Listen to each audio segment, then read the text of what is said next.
time. Ladies and gentlemen, I am here with Clay Guida. Clay, how are you doing, man? I'm doing wonderful, man. Can't beat it. We're at the finals of the U.S. Open here in Vegas. Can't beat a day of wrestling, my man. This is incredible. Is that appointment viewing for you, making it out to wrestling every year? Absolutely. I mean, that's how I got my starting mixed martial arts. Back where it all began. Wrestling is the roots of the sport. Absolutely. How did you make that transition? How was it going from wrestling to mixed martial arts for your journey?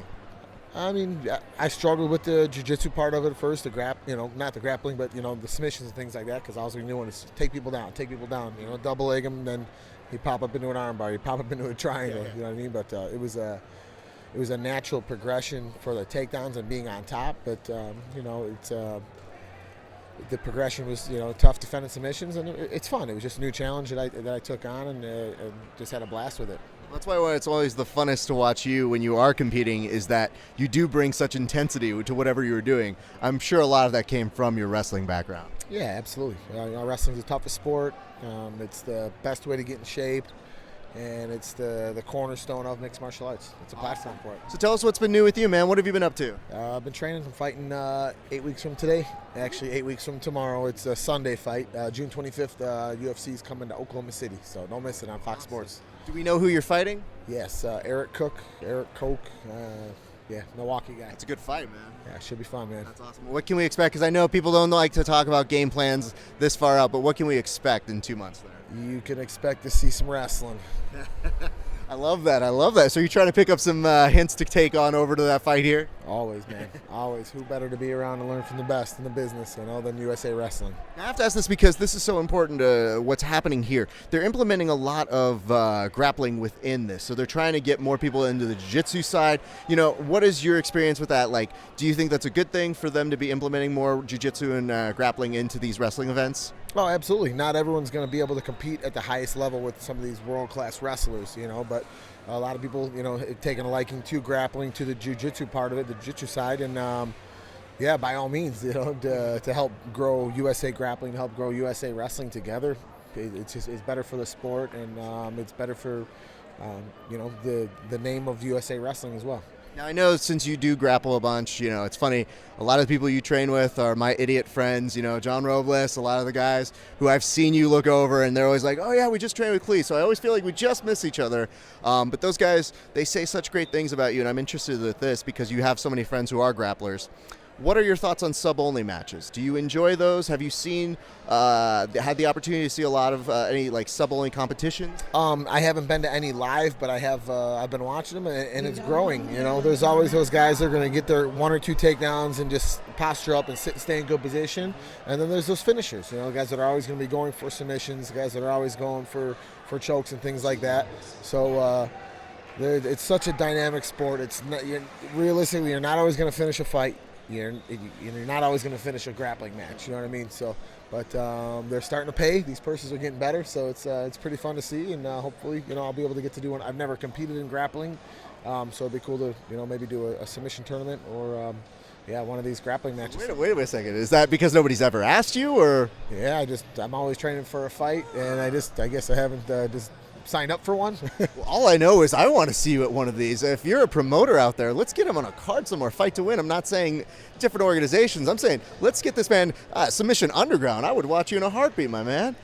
Yeah, is that Chael's? That's Chael's yeah. That'd be fun for me. Let's make that happen. Jesus, let's get people to ask you to show up if that's all it takes.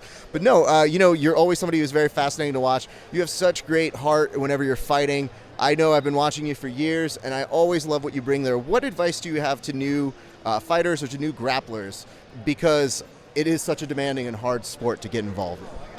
I tell them to do the hard part first, and that's focus on the wrestling aspect. Because now that the sport is, people aren't just wrestlers. They're not just kickboxers or strikers or jiu-jitsu guys. There's little 5 and 6 and 7, 8-year-old kids that are, I'm a mixed martial artist, you know what I mean? You didn't hear that 10 years ago. I just started hearing that 5, 6, 7 years ago. So to me, wrestling is the foundation of mixed martial arts, and a lot of times it gets overlooked. And I feel like it's 95% stand-up now. There's not as much grappling in it as there used to be. I still think it's exciting. I think a lot of times the fans overlook the grappling part of it, and they start the quick boos instead of being educated and realizing how much skill takes place on the ground, and realizing that wrestling is a big part of it. Jiu-Jitsu and grappling are a big part of it. So I would just say to these youngsters and to these fighters, put yourself through it, man, because once you've been through wrestling, like Dan Gable says, once you've wrestled, everything else in life is easy.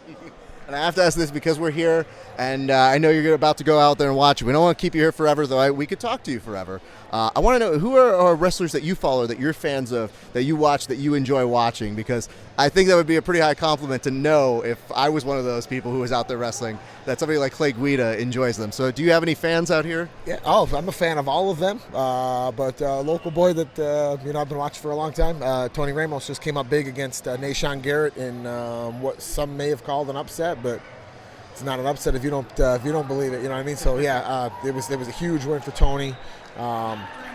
That's a big one. I've been out here. Jimmy and Kenny and I used to be on the same kids club back in the day. We grew up together. So he wrestled yesterday. So it's just fun being around and seeing all these guys. I'm excited to see everyone's here to see the Dake and Burroughs match. So this is just a great event, and it's cool that Las Vegas is putting this on, and I hope they continue to do these more often. And it's all about the sport of wrestling, man. That's absolutely great. Well, the greatest part about you is I know anytime I see you run to the ring, you're one of the few people to run to the octagon and then run back out. Like, you always have such great cardio, and it's always so fun. You're a fan favorite, and well justified, because you always put on great matches. So as somebody who's been watching you for years, I just got to say thank you so much for giving us time, and thank you so much for the great fights, dude. We look forward to seeing you in a couple months, man. It's the least I can do. Thank you guys for all the support, and the best is yet to come. Check it out June 25th on Fox or Fox Sports 1. It's going to be awesome. Oklahoma City, here we come. Love it. Keep it locked here at verbaltapcast.com for more information, you guys.